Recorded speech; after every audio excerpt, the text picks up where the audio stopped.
அந்த வில்லேஜோட தூரத்துல ஒரு பழைய ஹோட்டல் இருந்துச்சு. அந்த ஹோட்டலை பத்தி அந்த ஊர்க்காரவங்க எப்பவுமே ஜாக்கிரதையா இருக்க சொல்லுவாங்க. இரவு 12 மணிக்கு மேல அந்த சைட் போகக்கூடாதுன்னு சொல்லுவாங்க. ஆனா இது எதுவுமே தெரியாம ஒரு டிராவலர் அந்த இடத்துக்கு வந்தான். அவனுக்கு ரொம்ப பசிச்சதால சரியா மணி 11:50 இருக்கும். அந்த மண் ஹோட்டலுக்குள்ள போறான். அங்க உள்ள போய் பார்க்கும்போது யாருமே இல்ல. கிச்சன்ல போய் பாக்குறான். அங்க ஒரு வயதான பாட்டி மட்டும் தனியா சமைச்சிட்டு இருக்காங்க. அவன் கேக்குறான், பாட்டி சாப்பாடு கிடைக்குமான்னு. பாட்டி ஸ்லோவா சொல்றாங்க, உட்காரு, சாப்பாடு ரெடியா இருக்குன்னு.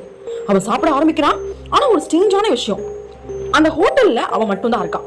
ஆனா அவன் பக்கத்துல இருக்க டேபிள்ல தட்டுகள் இருக்கு. அந்த தட்டுல சாப்பாடு இருக்கு. கொஞ்ச நேரத்திலேயே அந்த எம்டி டேபிள்ஸ்ல உள்ள பிளேட்ஸ் எல்லாமே மூவ் ஆகுது. அதுல இருக்கிற சாப்பாடுலாம் பொறுமையா டிஸப்பியர் ஆகுது. அவன் பயந்து பாட்டியிடம் கேக்குறான், பாட்டி யார் சாப்பிடுறாங்கன்னு. பாட்டி ஒரு மாதிரி சிரிக்கிறாங்க. சிரிச்சிட்டு, நேத்தி ராத்திரி இந்த உலகத்தை விட்டு போனவங்க எல்லாரும் இன்னைக்கு இங்கதான் சாப்பிட வருவாங்கன்னு. இதை கேட்டு அவன் ஷாக் ஆகுறான். அவன் திரும்பி பாக்குறான். அவனுக்கு பின்னாடி 5 பேரு ரொம்ப வித்தியாசமா பாக்குறாங்க. அதை பார்த்து அவன் பயந்தே போறான். அவனால ஓடவும் முடியல, அங்க இருந்து நகர கூட முடியல.